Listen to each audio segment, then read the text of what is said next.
Warning, content not suitable for children. Listener discretion advised, yo.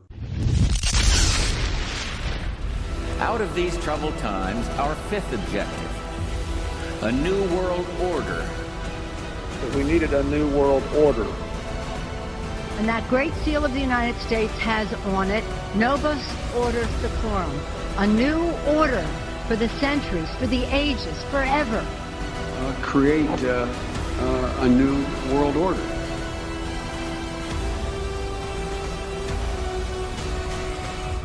The Drew World Order.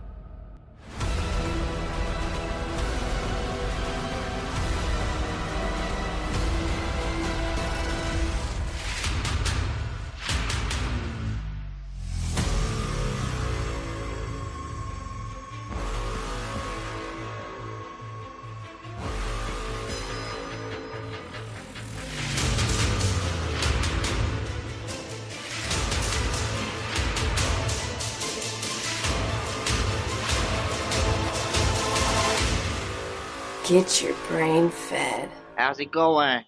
Not bad. How are you, dude? I'm doing fine. How about Good. you, bro?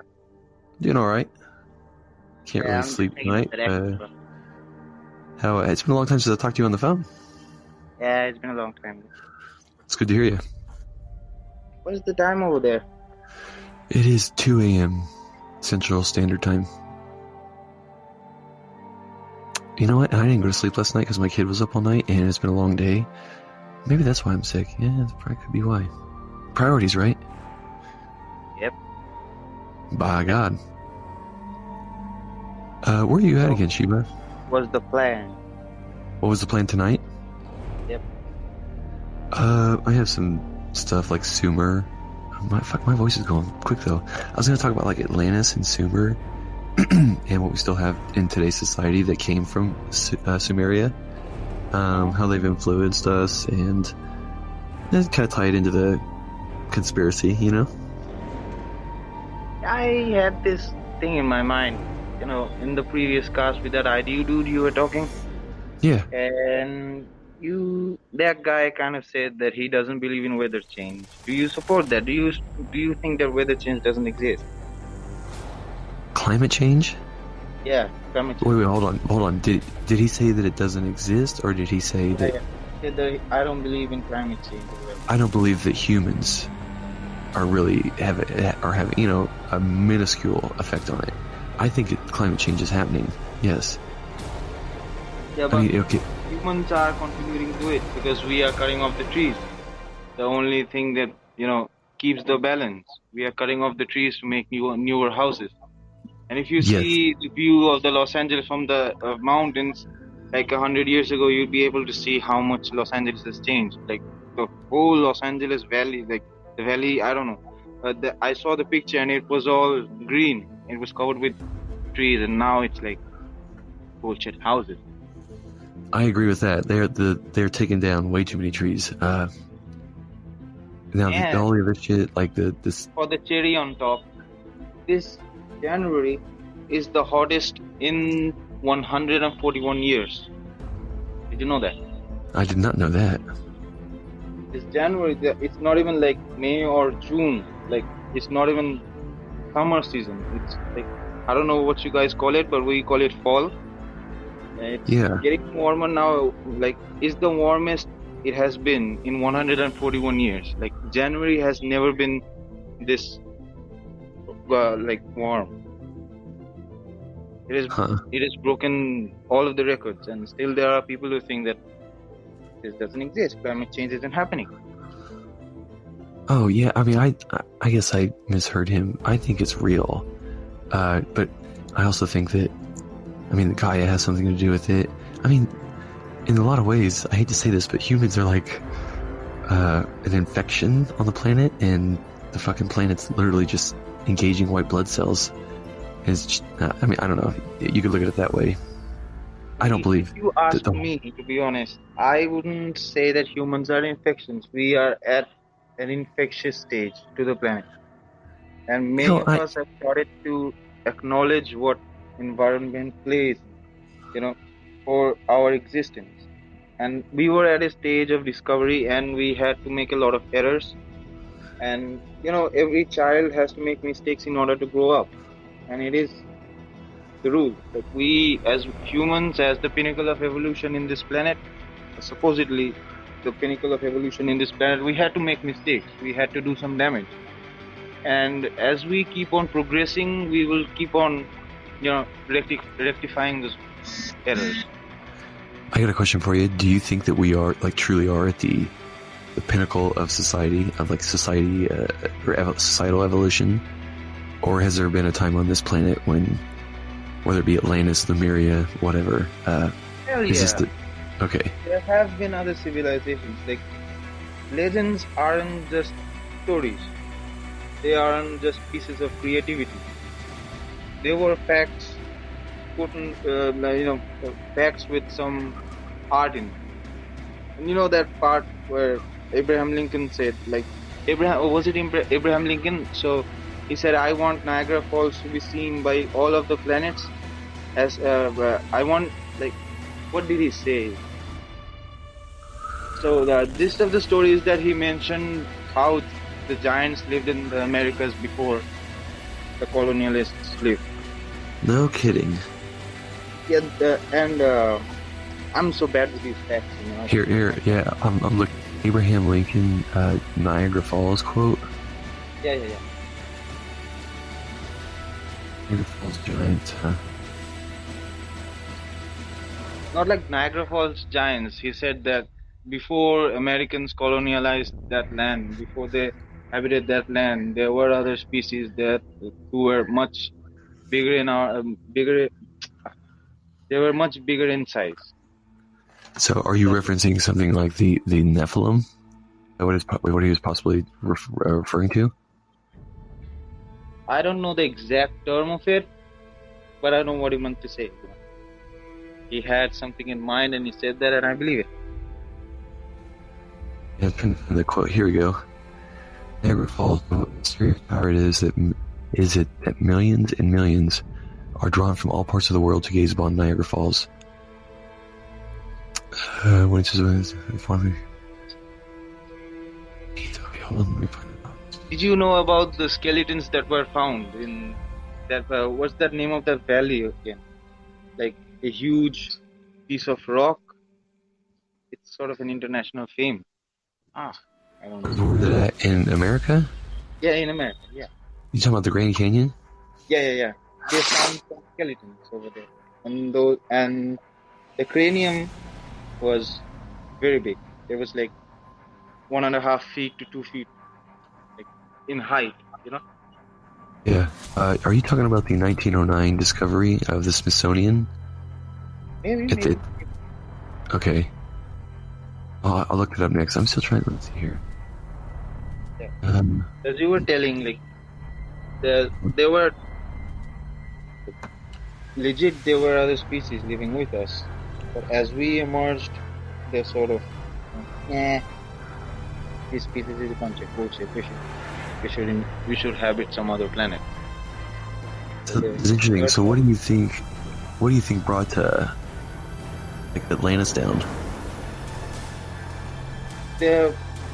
Actually, Atlantis is still there. Like, it isn't under the sea, but as the descriptions that come from Plato. It was Plato, right? Yeah. Who wrote about Atlantis? It's either him or Aristotle. It's Plato. It has to be. It has to be. Okay, so as described by Plato, it was in some part of Africa, and it was like rings, and it had waters in middle. So if you study the geographic patterns and how it went down, or how things changed, you can actually see that the Eye of Sahara actually corresponds to those descriptions. Okay. So a lot of people are saying that the Eye of Sahara is actually the Atlantic. And Eye of Sahara, it's in Africa, and it's in like the west of the Sahara Desert. You can see it's like the target practicing mark, like concentric circles. You can see that. I'm trying to find it now. Okay, Eye.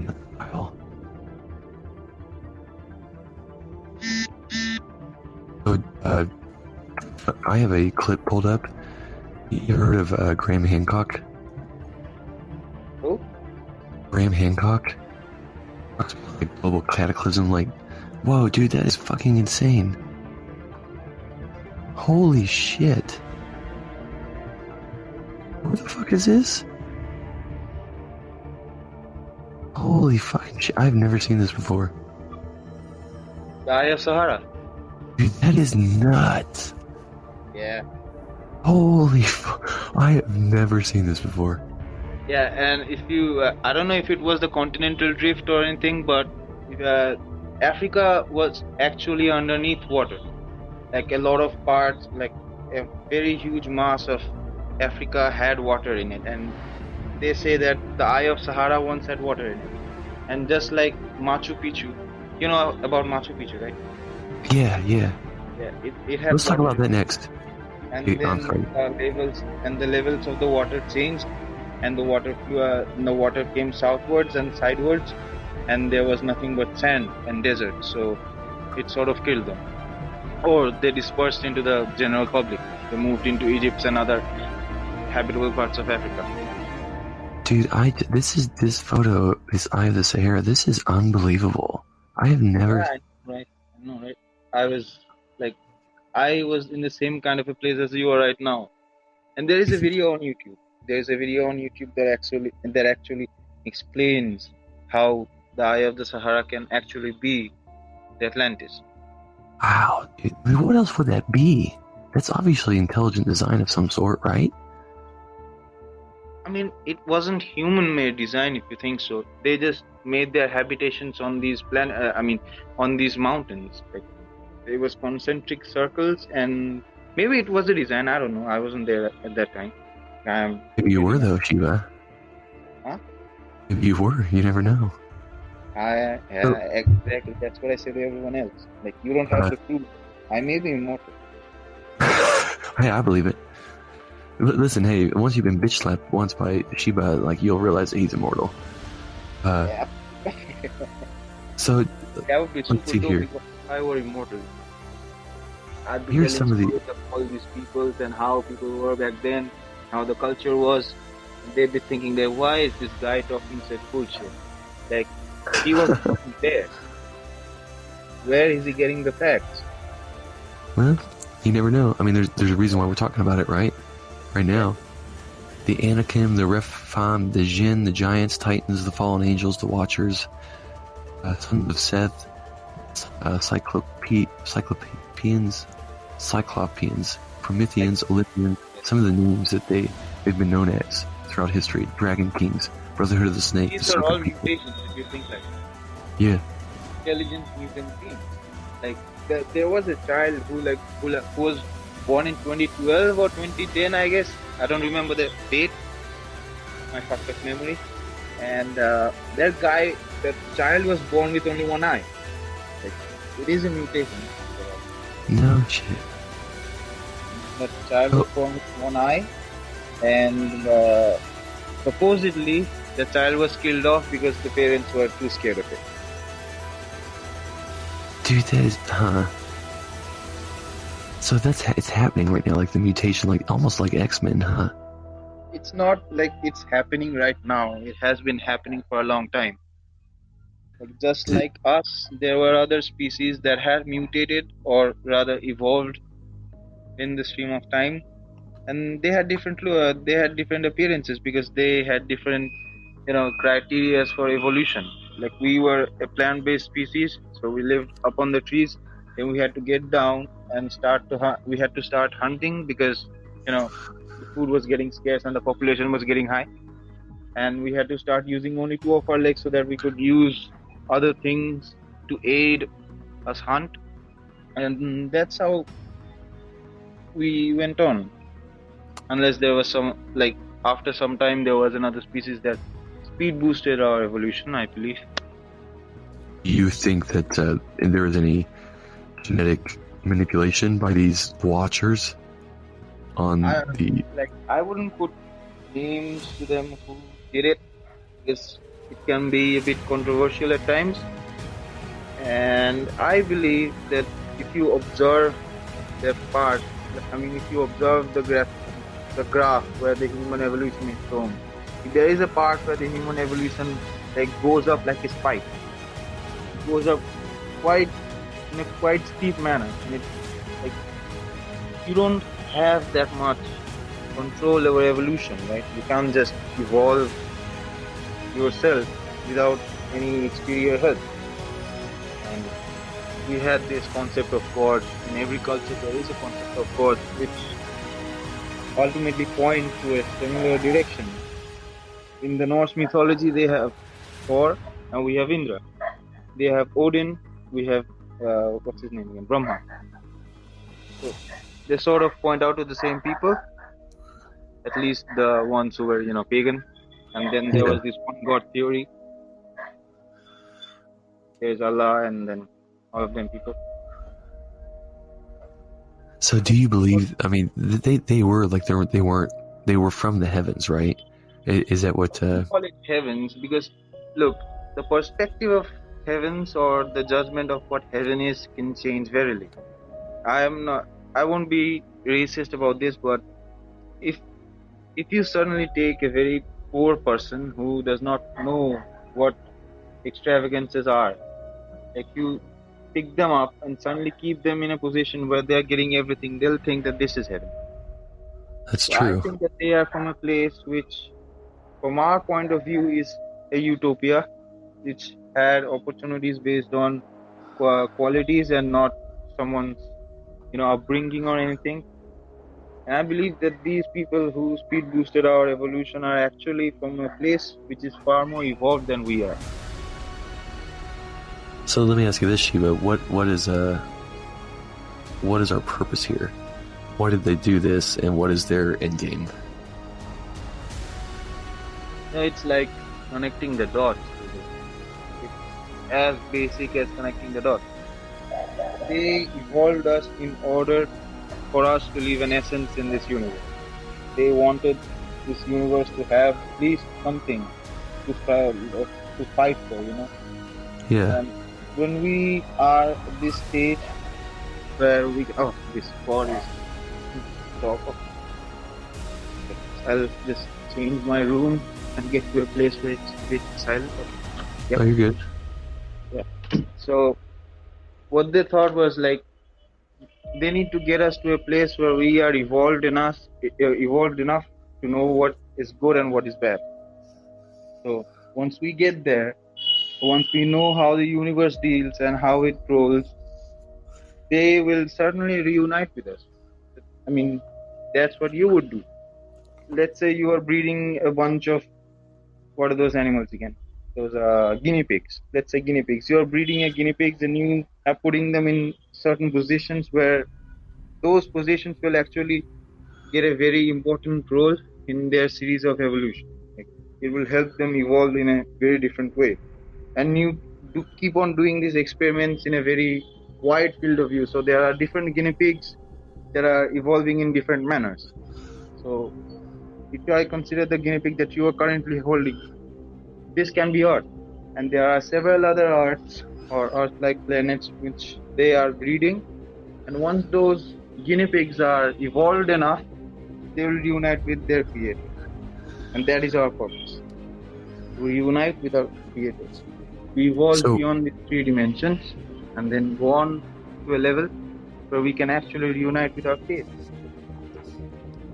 Do you think that there's been a faction within those beings that has attempted to control us and like conspire? I guess, where does the conspiracy, where does the global work of ages or the grand design, where does that fit in? Is that part of the process or plan? I don't know, man. I mean, it's a man's work. I mean, it's done by us. Humans made this when the supposed gods of ours created or at least jump-started us. They didn't think of these things. Like, they didn't have this in mind. That this is all our doing. Like, these conspiracies, and it's just keeping us far away from them. Them being who, though? Them being the persons who made who we are. So, okay. My views can be quite contradicting. I'm very fascinated by that. I'm trying to wrap that actually gives me a completely new perception.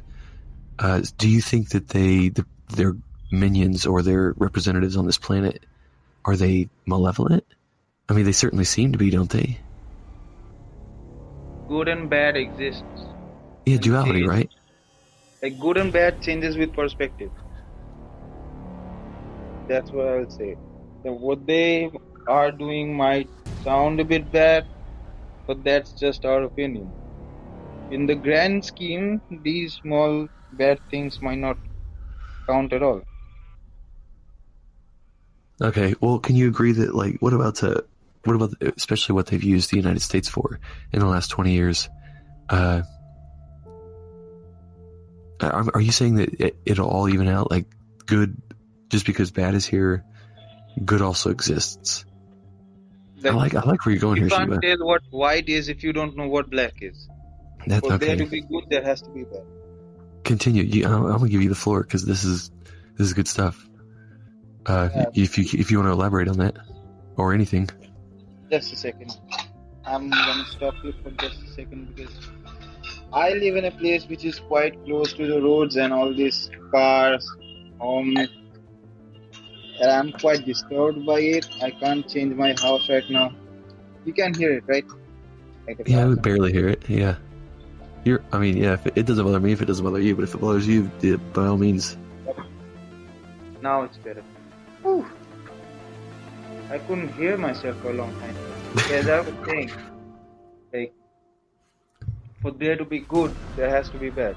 Like, if you don't know what bad is, there can be no good. It's like contrast. Like, you wouldn't know what black is if you were kept in an environment that was made of white, and you evolved in an environment that had white only in it. So, in order for you to perceive any other thing or any other nature or any other anything, there has to be something in contrast. In order for you to know what food good is, you need to taste something better or worse. So let's say you are having a food, let's say a 50-cent burger. How bad can it be? Pretty bad, right? Yeah. Then you go to a fine dine restaurant where they make all this fancy stuff and it's fucking that's how good it is. And that's how you know that the fine dine restaurant is better. There has to be a contrast. Yeah, you know what? That is just human opinion. That's what it's like. Yeah, it's like the thermometer. Where does hot end and cold begin? They're both on the same scale, just different degrees. Yeah. Exactly. Are you aware of the Hermetic 7 Principles or the Kabbalion? No, I'm not. You know what? Quite foreign to me. Oh shit, my bad. I remember Shiba. We had a conversation a long time ago, and you gave me a list of like books to look into, or like Shiba's reading list. Do you remember doing that? I remember the days, but I don't remember what books I go to. I'm gonna look right now because I took notes on it. But what else philosophies do you have in life, Shiva? I personally think that philosophy is something that depends on perception. And the broader your perception is, the better you can philosophize. That's Philosophize? Philosophize, like, is it the best term for it? I don't know. Yeah. You need to have a broad perspective in order to create an opinion. And you're saying like have all your bases covered, all the perspectives. No. Like this brain of mine is minuscule. It doesn't hold that much information. For me to create an universal opinion, I require something even bigger. Like I randomly forget stuff, but I remember strange stuff. Like the first time I had coffee, I remember those kind of stuff. And I remember that I told you about the first time I had coffee. Really? Yeah, it was the time I told you about those books. The books I was That's reading. interesting because I remember the books part. I don't remember that story though. Remind me again. When is the first time you had coffee? You have the Holy Bible, right? Yeah, somewhere. And you kind of told me that the King James version was the most errored part. Yeah, I remember talking about that.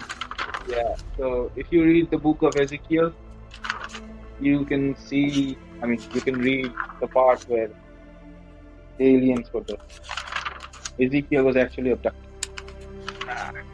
That's a strong statement. So what do you think about the ancient like scripts like the Sumerian tablets and Nag Hammadi and whatever, like what's the other, the newest one in Turkey, Göbekli Tepe?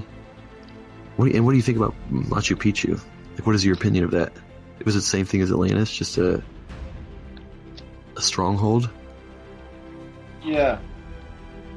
I mean, it's sort of the same if you see those things. Atlantis, Machu Picchu, those are the same. Like, something changed in the environment and they all went down.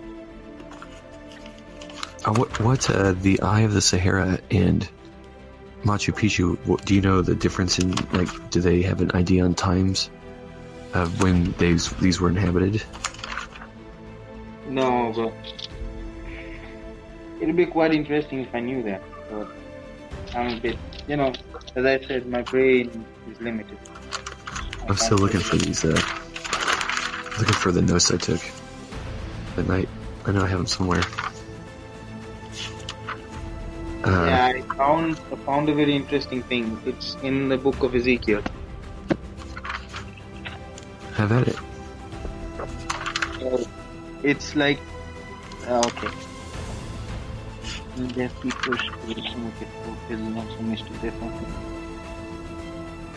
Okay, so I'll start reading from the first chapter, okay. So now it came to pass in the 30th day, in the 4th month, in the 5th day of the month, as I was among the captives by the river of Shiba, that the heavens were opened, and I saw visions of God. In the 5th day of the month, just a second.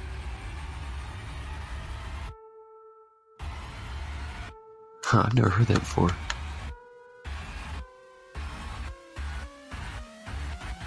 Shiba, you there?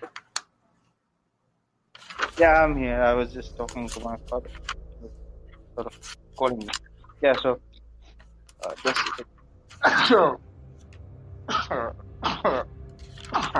my apologies. No, you're right. So, in the 5th day of the month, which was the 5th year of the king Jehoiachin's captivity, the word of the Lord came expressly unto Ezekiel the priest, son of Buzi, in the land of Shadlans, by the river Shebar, and the hand of Lord was there upon him. And I looked, and behold, the whirlwind came out of the north, a great cloud, and a fire enfolding itself, and a brightness was about it, and out of the midst thereof, as the color of amber, out of the midst of the fire. Also out of the midst thereof came the likeness of 4 living creatures, and this was their appearance. They had likeness of a man, and every one had 4 faces, and every one had 4 wings. And their feet were straight feet, with the sole of their feet was like the sole of a cow's foot.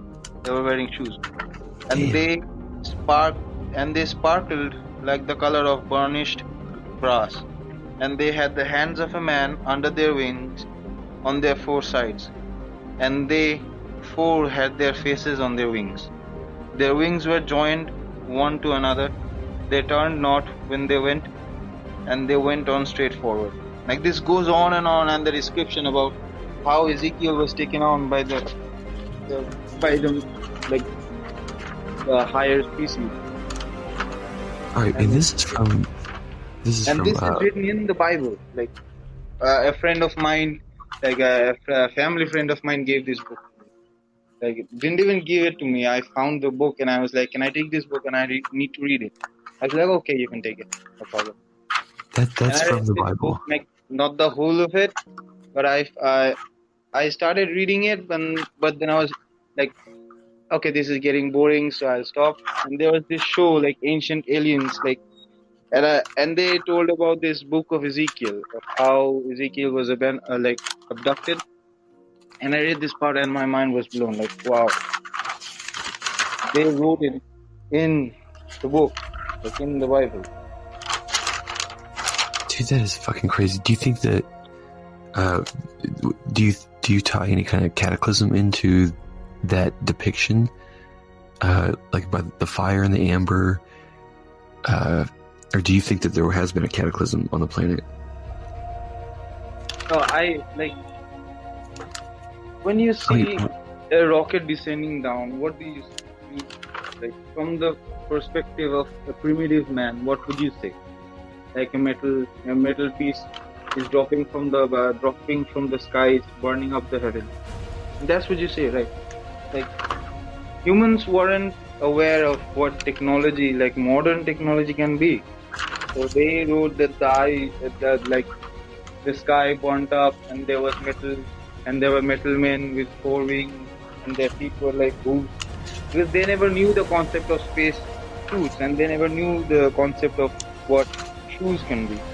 They didn't wear shoes like we do now, and the things were quite different. Like, what do you think about like yeah?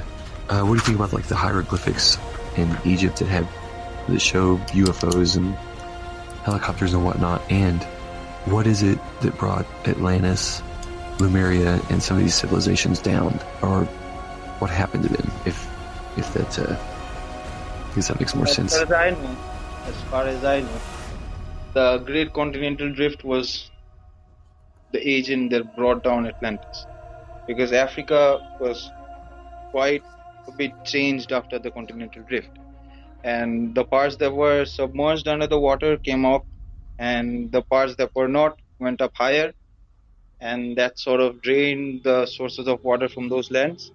And you know, when the Continental Drift happens, not a lot of people are alive. Like, a huge chunk of population just goes away from the drift. Like from Really? that kind of damage, like the whole country is elevating, and there are cracks and all. So not a lot of people can actually live from that kind of a cataclysm. Fucking like massive movements in the Earth's crust over a short amount of time. Yeah, like it was beyond human perception. Like something like that could happen. Maybe they knew like this can happen because the Atlanteans were quite advanced when compared to the other civilizations. But it's quite hard to survive that kind of a shock. It's very hard. They had to evacuate their lands because they lived quite high up when compared to modern sea level. They had to evacuate their lands within days and move to some place that was safe enough. That blows my mind. I'm gonna play. I wouldn't say that other civilizations like use nuclear weapons and all and destroyed them all. Atlanteans are living among us, bro. Well, that's what they are. They adapted to the climates along with us, and they were like us, maybe a bit more intelligent. They migrated to other lands, and they're scattered all over the planet. That's what they are. You can't actually pinpoint anyone's locations like that. So you're saying that the Atlanteans are still here? Yeah. Atlantis was just like England or like India. It was just like that. Nothing special. Just they were a bit more intelligent than us. What about technology-wise? Yeah, they were a bit more intelligent than us, but a little bit more mature when compared to the people of that age and that era. They were a bit more, they had the charisma in them because they knew what knowledge can give them. What is the I'm reading about what is the Richat structure at the eye of the Sahara? The Richat? Yeah. RICHAT. Yeah. What's about that? What is that? that like the part of the eye, or is that a separate? Yeah, I don't remember. You'll have give it a quick Google search. What is it? Yeah, let's see here. It's like it looks like some sort of like foundation for a. And I lost it. Hold on. What's the time over there? It is 2:30. Like in the night? Yes. Wow, you wake up late. Oh no, I don't You really. wake up in the morning. Oh, between like 6 and 8. 6 and 8. Like you sleep for 4 or 5 hours. Yeah, I don't sleep very much. I don't sleep very well in the last few months. Like man, you're growing old slowly, man. You gotta take care of yourself. Like minimum 8 hours of sleep. Yeah, well, you're probably right. Actually, since you said that, Shiba, I will fucking. I'm gonna go ahead and heed your advice. I will sleep in tomorrow because I don't have my kid and I don't really have anything to do. So, but you're right. I will start doing that. You, Shiba. I don't want bitch slapped. Hey, I'm gonna play a. Hey man, my internet just went off. I listened that part though.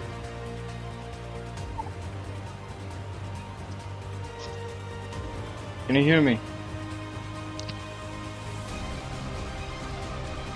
Hello. You there? Can you hear me? Can you hear me? Yeah. All right. Sorry about that. Yeah. So there was this part where they told like the people who are governing these informations are actually incompetent. You heard that part, right? Yeah. What do you think about that? I mean, it's true. It's quite true. There isn't any.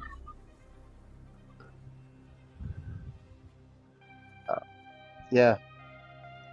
I think it's quite true, man. Like something that happened just 12,400 years ago, and they were like suddenly vanished. Another explanation to that can be like they migrated somewhere else, like somewhere we can't yet go. Who knows? Like on whether it be on Mars or like on the planet Earth, you mean? Anywhere, somewhere that is not in our reach. You know, they know that this species is going through a stage where if they find out about our existence, it can actually be bad for us. So every species has this stage. Like when they're evolving, there is this part of discovery, and then there is this part of settlement. We are still in this part of discovery, and we'll keep on discovering stuff. And in these stages of discovery, we will keep on hampering the things that we are discovering. Like we are discovering things about the environment, and we are doing bad to it. And we are discovering about animal health and animal psychology, and we are doing bad to the animal health and psychology. So we'll keep on improving, and we'll keep on hampering, and that's what evolution is. We keep on learning by our own mistakes. What do you see happening on this planet in the next 100 years? 200 Sorry? years, whatever. What do you see happening on this planet in the next 100 or so years? It's gonna become quite bad for us, like especially for the people who are living right now. You can we have 100-year-olds living among us right now. But there are old people who were born 100 years ago, and they still are, and they say that the environment and the weathers have changed drastically in the 100 years of their life, as far as they can remember.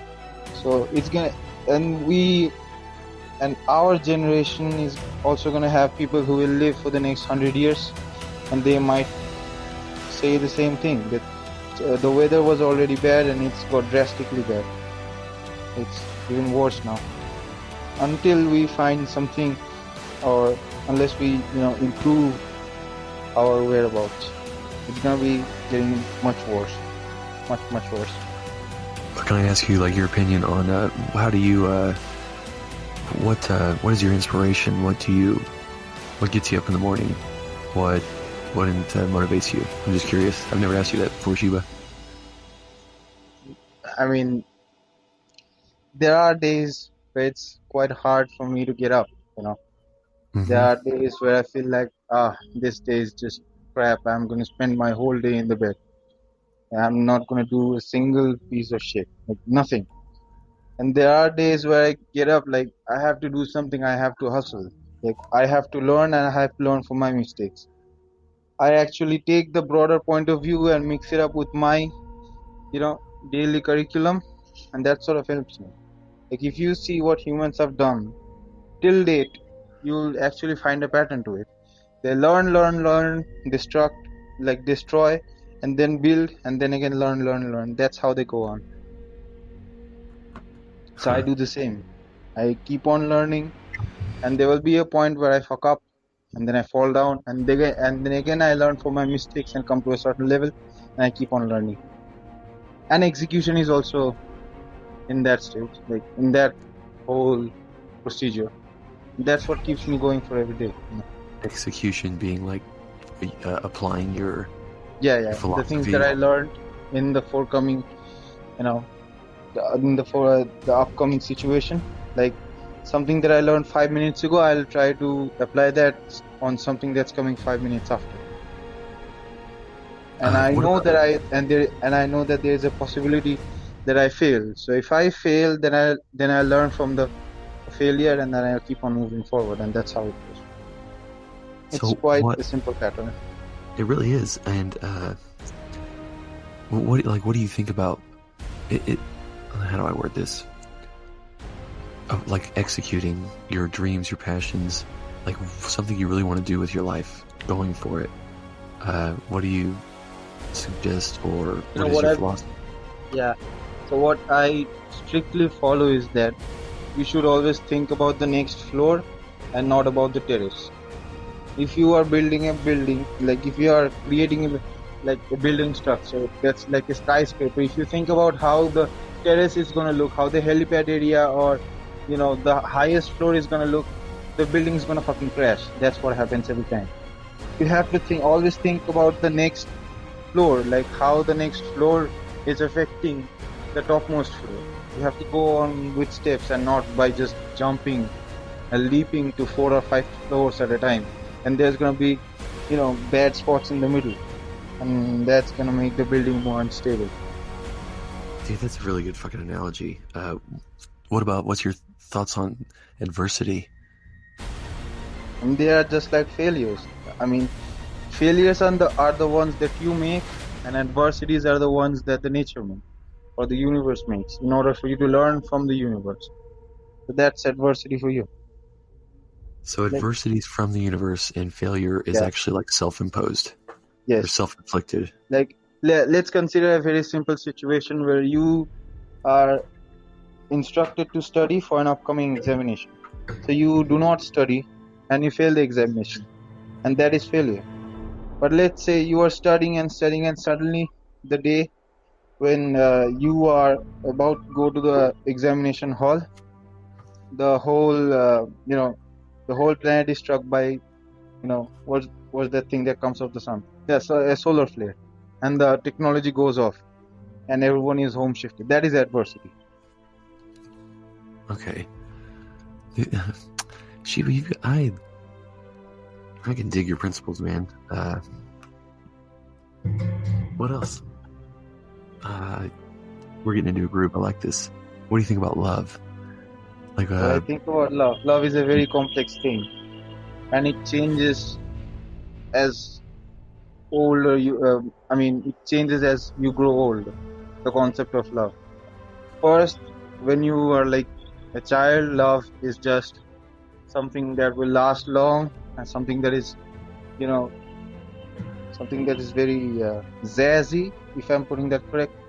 Mm-hmm. And then as you keep on growing older, love is more about support and endurance, and love is more about attraction. And then as you keep on growing older, the concepts of love keep on changing. Do you think that a lot of people, when they say like they're in love or they love you, or is that most of that is just like a chemical reaction as opposed to the actual vibration of love? I mean, like, chemicals in our brain surely does play a vital role, because you don't feel any sort of physical or mental attraction towards any random person, do you? No. Just anyone. So when you're actually, conversing with a person, and when you are like vibing very well, you see that the hormones released by your brain in the sequence in which you are talking to that person is different from the sequence that it releases when you are talking to some other person. Are you getting what I mean? Yes. Yeah, I'm listening. Sorry. Yeah. Try not to interrupt you. No. I'm just confirming that you're understanding what I say. Yes, sir. Yes, sir. Yeah. So, don't call me sir. I feel shy when someone calls me sir. Okay. So when you're vibing with a person, your brain acts differently than when you're vibing with a person. What am I saying? Okay. So let me rephrase it. Okay. My English is getting a bit jumbled up. I'm thinking in my native language. Yeah. So You're good. okay. So when you're vibing with a person who you really like, then your brain acts differently from any other person. Let's compare it to, let's say, your wife, and you're talking to another woman. You won't behave the way you behave to your wife, and just like the way you behave to that woman. It will be different. You will be more lenient and more attracting and more lovable towards your wife than you would be to any other woman.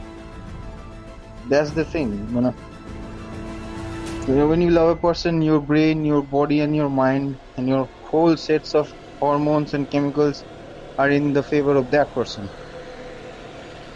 To that only one person. Sorry. Shiba, do you meditate? Do I meditate? Yeah. That's a very interesting question, my friend. Yes, I do meditate, but my forms of meditation are a bit more different than the general. Do you mind if I poke and ask how? But would you ever? I'm sorry, what? Do you mind if I ask how they're different or how they differ? Okay, so first of all, tell me, how do you know meditation should be? What are your concepts of meditation? I guess you're right. There are some preconceived notions. Usually, it has to be, for me, quiet or some peaceful music. I've got to be able to zone in on something so I can detach from everything else. Okay, so I hear you. I know what you're being taught and what we have taught to you guys. Especially meditation comes from this part of the world. It was exported all over there. So meditation to me isn't like I have to be in this place, in this position, or in this environment to actually be in that state. If you put me in a railway station where there is a huge proportion of unwanted noise, I can still meditate there, and I don't have to keep my eyes closed for that. I can keep my eyes open. I just have the meditation doesn't mean that you have to seclude yourself. Meditation means that you have to consider yourselves one with everything else. You have to consider yourself a part of everything else that is around you.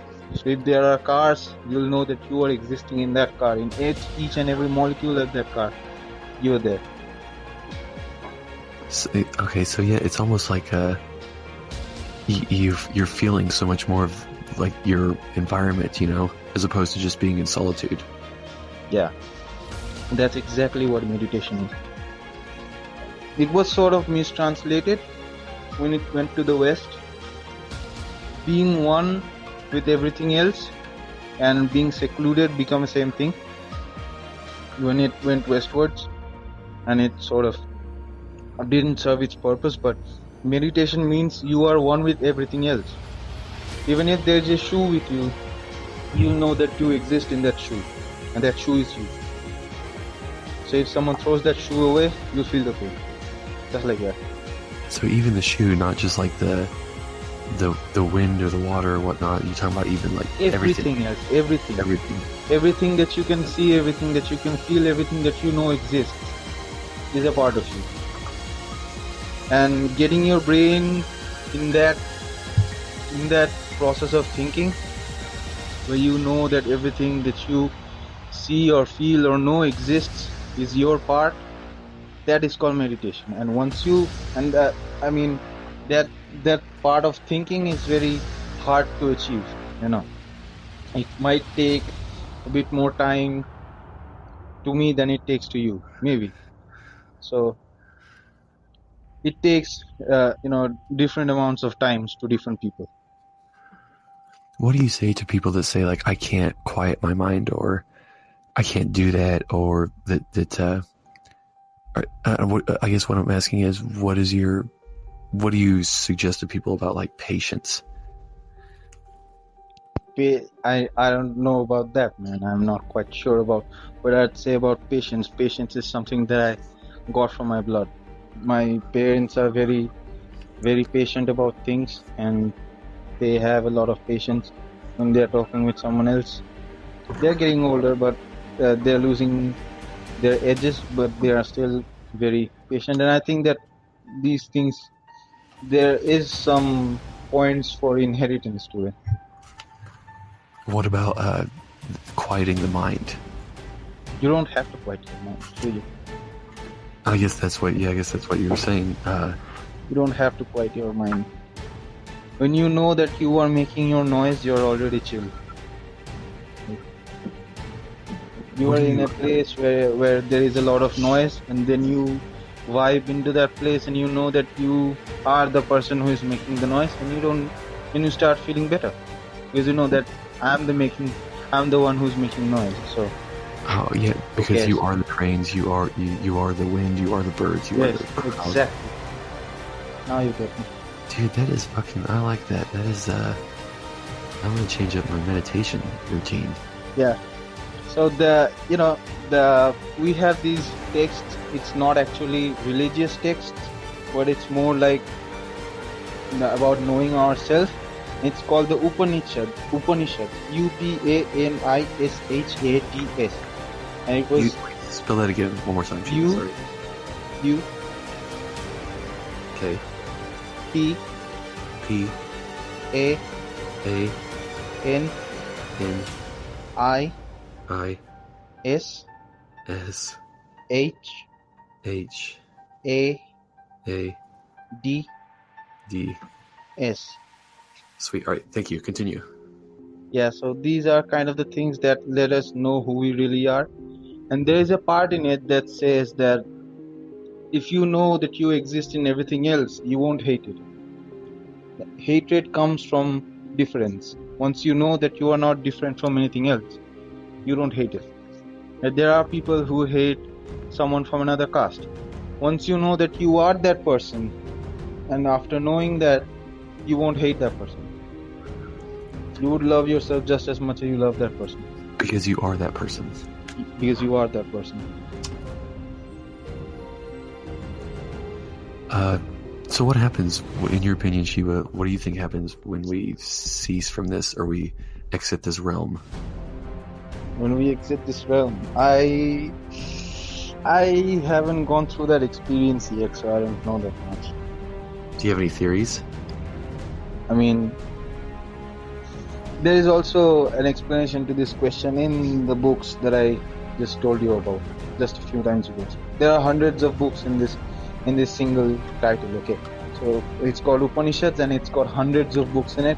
And you'll see and you'll hear about so many things else. And you have that on YouTube, and they explain it in very simple language. It'll be easy for you to understand. So they say that after the human dies, it's like changing a new clothes, and the soul of that person goes away to another body and just changes the clothes. That's what happens after you die. You just change your clothes. The cloth is your body. The person to whom I'm speaking right now is the soul. It is not the shell. Your ears, the vibrations in your brain is actually sending this information to your soul. And I'm talking to that person right now. I like that philosophy. Yeah, so in order to think about it, you can't actually think about it. Where you're going to go, like where you're destined to go after you die. You can't, because this is your shell, and the person who's thinking right now is the shell and not the soul. The soul cannot think. So like a genetic spacesuit. Yeah, exactly. The body is inherited by our parents, but the thing that exists immortally, like the immortal thing that exists in me, is universal, and it's same as it is in you. There is no difference. So once you know yourself, and by self I mean the soul, because self is called Atma, and Atma means soul in our language. So How do you spell once you that? know Atma, so Aatma. Atma means soul. Okay. Atma means self, actually, if you translate it to English. So your self is your soul. Continue, Shiva. I'm fucking learning a lot. Yeah. So are you smoking a joint or something? No, I was taking a drink. Sorry. I heard lighting, like the light Oh yeah, from the. yeah. I was hitting my piece a second ago, but wink, wink, nod, nod. Yeah. So once you know that you're one with everything else, you don't hate it. All right, real quick, I found this as I was browsing through this stuff on the Eye of the Sahara. Yeah. Let's see here. Areas in areas of South Africa, about 150 miles inland, west of the port of Maputo. Some 100 square miles. Appears to be a 200,000-year-old metropolis in Africa. Oh yeah, I forgot to tell you something. Okay. So this is a very amazing thing. Your mind's gonna get blown away even more. The Plato gave the dimension of the concentric rings of Atlantis. What? Yeah, Plato actually gave the diameter of the concentric rings, like the outermost ring. Plato actually gave the measurement of it, and it was in the measurement system of that time. Once you convert that measuring system into our ways, the Eye of the Sahara's the outermost shell, the outermost ring, is the same diameter as it was mentioned by Plato. Oh, I just remember this thing. Dude. The diameters, Plato even said that this is the diameter of the outermost ring. So I was like, what? The guy is actually legit. He explained the diameter into the in the measuring systems of that time. So it's not same as it is now. So once you convert that into our measuring systems, it is the same. The diameter is the same. Doesn't that mean that he's a primary source? I mean, if he gave the diameter, that would indicate that he was there. Yeah, he was there. Yeah. He was there. Damn. When he was there, a huge part of Africa was underneath water, submerged. And once Plato died, I guess, I don't remember the date when he died. After that, the water level went down a lot, and Atlantis was above water and not beneath water. And so their primary source of irrigation and all was cut off. The plants died, and they had to migrate somewhere else. And they, scattered their populations all around the world. Dude, this is nuts, man. I know, right? I never knew that. This is fucking blowing my mind. See, that's why I call in. I gotta blow other people's minds. Hey, did you, Shiba, do you do anything else? Do you appear on anybody's podcast, or your shit, man? I don't. I have a very bad sense of humor. That's why I don't call in. But when it is people like you who are more knowledge than it is about the humor, I don't hesitate to call in. Yeah, well, I'm glad you did. I appreciate this conversation. I'm trying to find some more stuff on Atlantis here. I mean, if you ask me, it's better if you don't, because it's gonna take away a huge chunk of your daily time. And you're just gonna read and write, and it's gonna be years before you complete your reading. And there's still gonna be a lot more that you don't know. That's true. After 15 years, I never even knew that shit, Yeah. So how many languages do you speak? Just one. Just one? That's Yeah. the biggest minus point, bro. At least Because- learn another one. Any language that you want, any language, no matter how easy. If it's created like in recent times, like high Valyrian shit, spoken in Game of Thrones, you can learn that. Just learn another language. Because why I tell this thing to everybody else, because when you learn another language, you are perceiving a different reality. Like the perception of reality is actually like changed when you learn another language. Really? Can you elaborate on that? The perception of reality has Look. changed? Yeah, because when I say apple, what do you see in your mind? You see a red apple, right? Correct. When I say manzana, what do you see? What'd you say, manzana? Manzana. What is that?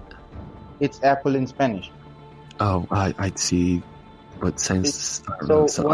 When we say apple, we imagine apple. But when we say manzana, we don't know it because we haven't learned it that way. So the Spanish people, from the beginning, started perceiving the reality like that they framed the word manzana to suit the formations of an apple. So they are perceiving it differently than we are. So they're naming it differently. So once you're learning it, you're actually gaining all the experience they had in these thousands of years. So you're actually carrying the loads of at least 10 million years. Okay, that makes sense to me. On a metaphysical level, especially, I don't know why. Amaresh says, why don't we cry when someone dies if he or she is a part of me? We cry because we know that we Why won't don't? see their physical self anymore. Why? That the physical shell is what that stays. I like think he the wants to main know thing- like, why we don't. Why we don't cry? What is this? Yeah, like if you don't cry for like a stranger or something at a funeral. Just a second. Hey, Why Beverly. don't we cry when someone dies if he or she is part of me? I don't understand. What's up? If an entity who has experienced life in a guided way, it's learn focus on mind. Okay, I don't quite understand what you're trying to say, Amoresh. Bob, what's up? And Shiba, Beverly, and Maresh. Oh yeah. So Drew, I'm gonna sign out now. It's time for my lunch. So I gotta Okay. have my lunch now. I'm gonna call sometime later if I can. If you're still on, okay? Yeah, absolutely. Thanks, dude. Appreciate it. Okay, man. Okay. Take care, man. Have a good day. Yeah, I Have enjoyed some it. Thanks, sleep Shiba. if you can. Yes, sir.